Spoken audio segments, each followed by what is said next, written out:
পূর্ব পোমকারা জিন্নুতিয়া মকবুল হোসেন কাদেরিয়া দাখিল মাদ্রাসায় প্রাক্তন ছাত্রছাত্রীদের পুনর্মিলন অনুষ্ঠান অনুষ্ঠিত হয়।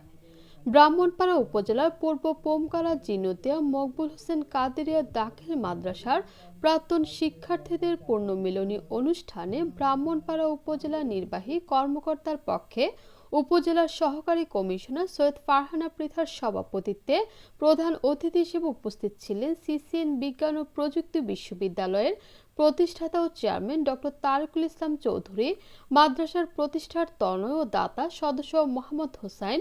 উদ্বোধক হিসেবে ছিলেন অত্র মাদ্রাসার সুপার হযরত মাওলানা আবুল বাশার।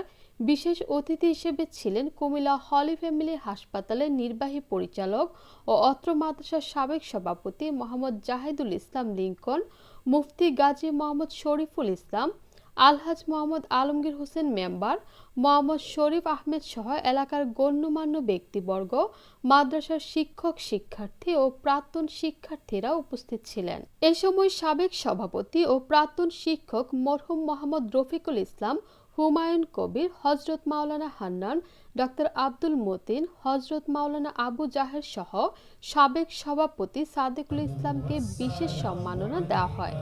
নাতে রাসূলের মাধ্যমে প্রোগ্রামের সমাপ্তি হয়।